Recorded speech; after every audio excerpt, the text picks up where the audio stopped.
They say it takes 10,000 hours to master a skill. I say it takes a Wi-Fi connection and a stubborn refusal to give up. If you've ever felt like you're too behind to start something new, you're lying to yourself.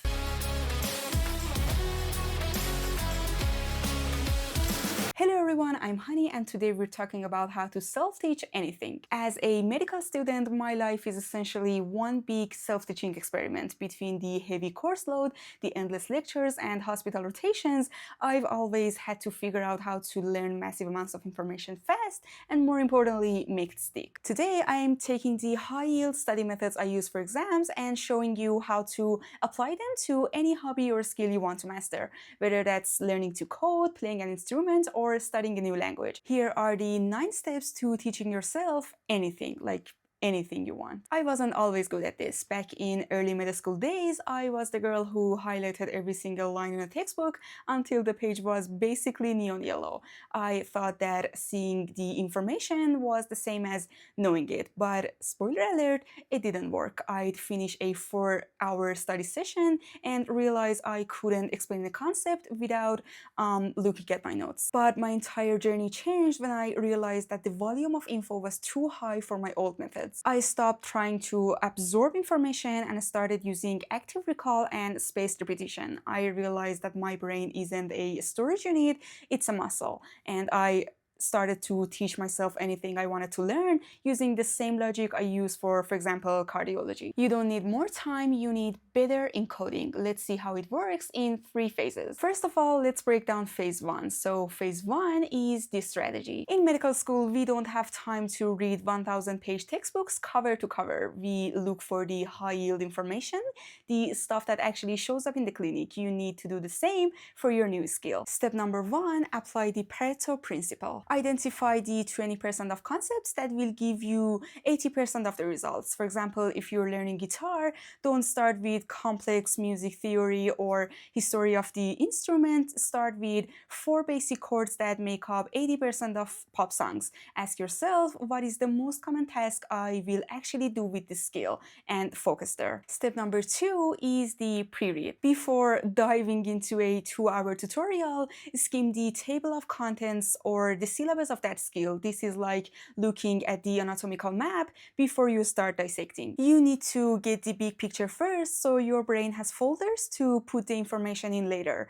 If you just jump into step-by-step tutorial, you'll have a bunch of facts but no framework to hold them together. Step number 3 is to beat resource paralysis. This is where most people get stuck. They spend weeks researching the best course and just drown into tabs. In medicine, we have a term which is pathoma. It's the gold standard for pathology. Find the pathoma of your skill. Pick 1 gold standard resource and maybe 2 supplemental ones, and just focus on learning. If you have 10 different teachers, you will just get confused by their different styles. So commit to one and just focus on what you are learning. Now let's talk about phase 2, the execution. I'm going to be a little blunt here. Passive learning is a lie. Scrolling through TikTok tutorials isn't learning. It's productive procrastination. To actually change your neural networks, you need these 3 habits. So step number 4 is active recall. This is the holy grail of med school. Instead of rewatching a video or rereading a guide, close your laptop and try to perform the task from memory immediately. If you learned a coding shortcut, try to code it without looking. No notes allowed.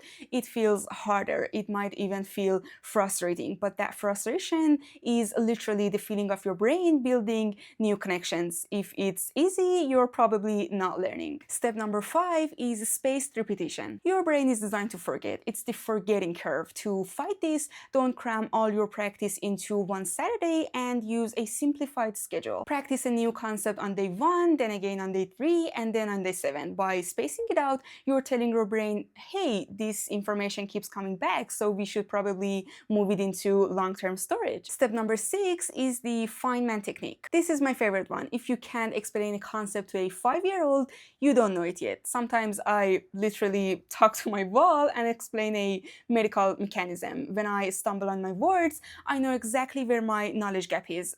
teaching is the highest form of learning because it forces you to simplify the complex. Now it's time to get into phase 3, the mindset. Lastly, we have to talk about the mental game. This is what separates people who start a hobby from people who master it. We talk about burnout in medicine a lot, and self-taught burnout is very real. So step number 7 is to set micro goals. The finish line is too far away. Don't aim to be a professional chef because that's just overwhelming. Aim to sear a steak perfectly tonight.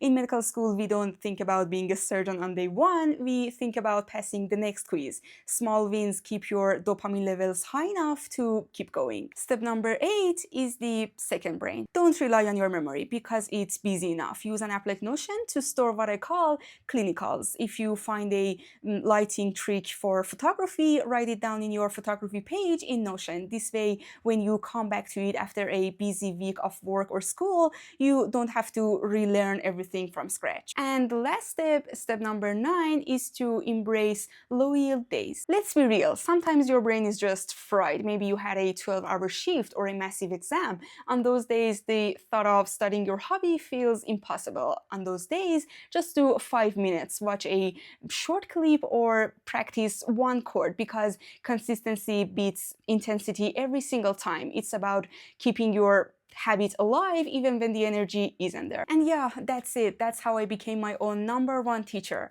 The most of it was because I was always easy to get distracted, but I think being a self-taught learner is a superpower because it means you're not limited to what the school can offer you, and learning doesn't have to stop when you leave the classroom. In fact, that's when the best, most personal learning starts. Whether you're a student like me or working a 9 to 5, you have the capacity to learn whatever you want. Thank you so much for watching. Love you all, and I'll see you in the next video. Bye!